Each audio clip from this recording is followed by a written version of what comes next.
আজ সকাল সকাল রেডি হয়ে বেরিয়ে পড়লাম ম্যাডামের সাথে দেখা করার জন্য। কয়েকদিন ধরে ম্যাডামের মনটা খুব খারাপ, আর তার মন খারাপের সময় যদি আমি পাশে না থাকি তাহলে সে আরো ভেঙে পড়বে। তাই বেশি দেরি না করে বিরাটি মোড় থেকে অটো ধরে চলে গেলাম বিরাটি স্টেশনের টিকিট কাউন্টার থেকে গোবরডাঙ্গার টিকিট কেটে নিয়ে ট্রেনের টাইম দেখছিলাম। প্রায় 15 মিনিট পর ট্রেন থাকায় ওভারব্রিজের উপরে গিয়ে শিয়ালদহগামী ট্রেন দেখছিলাম। সকালের টাইমে আকাশ মেঘলা থাকায় খুব গরম লাগছিল। ওভারব্রিজ থেকে 3 নম্বর প্ল্যাটফর্মে নেমে গেলাম ফুলের দোকানে। যেহেতু মেয়েরা একটু ফুল প্রেমী হয়, তাই আমিও ম্যাডামের জন্য দুটি বেল ফুলের মালা নিয়ে নিলাম। ফুল নেওয়ার পর চলে এলাম 3 নম্বর প্ল্যাটফর্মে ট্রেন ধরার জন্য, কিন্তু তখন এসে দেখি ট্রেন 5 মিনিট লেট। খুব গরম লাগছিল, তাই বসে বসে রুমাল দিয়ে একটু হাত মুখটা মুছে নিলাম। কিছুক্ষণের মধ্যে ট্রেন চলে আসায় আমি ট্রেনে উঠে পড়লাম। একের পর এক স্টেশন পার করতে করতে পৌঁছে গেলাম বারাসাত। সকালের সময় ট্রেন থেকে মাঠের ভিউটা একদম অন্যরকম লাগছিল।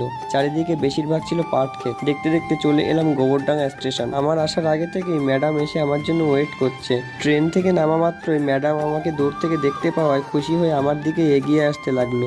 ম্যাডামের মুখের হাসিটা দেখে আমারও খুব ভালো লাগছিল। তো বন্ধুরা, আজকের ব্লগটা এই পর্যন্তই। ভালো লাগলে অবশ্যই সাবস্ক্রাইব করে আমাদের পাশে থেকো।